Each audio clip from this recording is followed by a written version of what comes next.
পায়রা জোড়া নেয় না, কী কারণে জোড়া নেয় না? জোড়া না নেওয়ার পেছনে কয়েকটি কারণে কিন্তু পায়রা মারাও যেতে পারে, পায়রা মারা যাবে।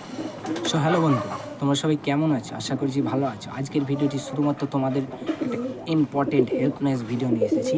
ভিডিওটি হচ্ছে পায়রা জোড়া নেয় না, কী কারণে জোড়া নেয় না? জোড়া না নেওয়ার পেছনে কয়েকটি কারণ আছে, সব কিছু কিন্তু আজকে এই ভিডিওতে থাকবে।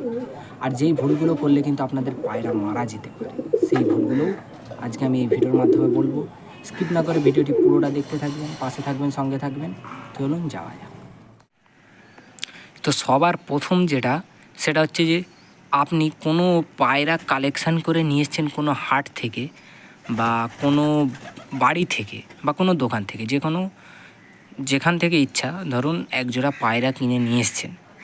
সেখানে ছেলে অর্থাৎ মেয়ে কিন্তু বলে দিয়েছে, কিন্তু বাড়ি এসে দেখছেন যে দুটোই ছেলে এবং দুটোই মেয়ে। অনেক সময় অনেকে বুঝতে পারে না যে দুটো ছেলে আছে না দুটো মেয়ে আছে। অভিজ্ঞ যারা আছে তাদেরকে দেখালে, কিন্তু যাদের অভিজ্ঞতা আছে তাদেরকে দেখালে তারা বলে দেবে কোনটা ছেলে কোনটা মেয়ে। সেই রকম যদি দুটো নর বা দুটো মাদি থাকে, কিন্তু তারা কখনোই জোড়া নেবে না, মারামারি করবে। আর এই মারামারির কারণে কিন্তু পায়রা মারাও যেতে পারে, পায়রা মারা যাবে। এটা সবসময় মাথায় রাখবেন যে পায়রা মারা যেতে পারে। তো আজকে আমি সব কিছু বলছি, আর ভিডিওতে দেখুন, পুরোটা বুঝতে পারেন। 2 নম্বর কথা হচ্ছে বয়স। পায়রার বয়স যদি 6 থেকে 7 মাস যদি না হয়, পায়রা কিন্তু জোড়া নিতে চায় না। সে পূর্ণবয়স্ক হওয়ার সময় কিন্তু জোড়া নেবে, কিন্তু ছোটোবেলায় বাচ্চাবেলায় একদম জোড়া নেবে না। পায়রার বয়স চেক করে নেবেন। যখনই পায়রা কিনবেন, পায়রার বয়স একটু চেক করে নেবেন যে কত পালকের পায়রা।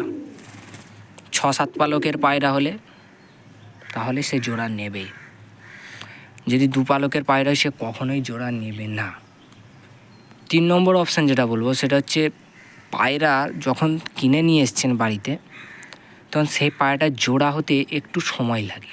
কারণ নতুন জায়গায় এসছে, সে কিন্তু এখানের কিছু জানে না, চেনে না, কিচ্ছুই চেনে না সে। কিন্তু তার জোড়া হতে একটু সময় লাগবে। সে ডাকাডাকি বন্ধ করে দেবে নতুন জায়গায় এসে। সেই জন্যও পায়রা কিন্তু জোড়া হয় না। পায়রা আস্তে আস্তে থাকতে থাকতে, যদি নর মাদা ছেলে মেয়ে কনফার্ম থাকে, পুরো শিওর 100%, তখন একটু সময় দিন, মিনিমাম 4 থেকে 5 দিন সময় দিন। সে একটু জানুক, সব কিছু চিনুক, তারপর সেই পায়রাটা জোড়া নেবে, যদি ছেলে মেয়ে সম্পূর্ণ সঠিক থাকে। এবার জোড়া করাবেন কিভাবে? পায়রা একদম জোড়া নিচ্ছে না, ছেলে মেয়ে ঠিক আছে, কিন্তু একদমই জোড়া নিতে চায় না, তখন কি করবেন? তো চলুন দেখাই। সো এখানে দেখতে পাচ্ছেন, এখানে একটি পায়রা আছে, এটা হচ্ছে ফিমেল পায়রা, পুরো কনফার্ম মাদি পায়রা আছে। আর এটা হচ্ছে মেল পায়রা, ছেলে পায়রা। এখানে 2 থাক করা আছে, নিচে 1 থাক, উপরে 1 থাক খাঁচাটা। তো এটা দেখুন, পায়রা যখন জোড়া নেবে না, তখন তাদেরকে পুরো পাশাপাশি রাখতে হবে, ঠিক আছে? তারা দেখতে পাবে, ডাক দেবে, কিন্তু মারামারি করতে পারবে না। এটা আমি নিচে উপর করে রেখেছি, পাশাপাশি রাখলেও হবে। তো এরা কিন্তু কখনো মারামারি করতে পারবে না। এখন যতই যাই হোক, তাদের ডাক শুনবেন, ঠিক আছে? যখন 4 থেকে 5 দিন হয়ে যাবে, তখন দেখবেন নরটা খুব ডাকাডাকি করছে এবং গরম হয়ে গেছে। তখন মাদিটা কী করবে? খাঁচার বাইরে থেকেই সে পিঠ দেবে, ঠিক আছে? বা সে নর যখন হয়তো দেখবেন যে নর ডাকছে, মাদি তার ডাকে সাড়া দিচ্ছে, তখন বুঝে যাবেন যে এটা একদম জোড়া নেওয়ার জন্যে পুরো প্রাপ্তবয়স্ক হয়ে গেছে এবং জোড়া নেওয়ার জন্যে এরা চাইছে যে জোড়া নিতে। তখন কি করবেন? একসাথে এদেরকে ছেড়ে দেবেন, ঠিক আছে? একসাথে ছাড়ার সাথে সাথেই দেখবেন এরা কিন্তু বিড নিয়ে নিয়েছে। এরা এবার ডিম দিয়ে দিবে 10 দিনের মধ্যে। বুঝতে পেরেছেন কথাটা?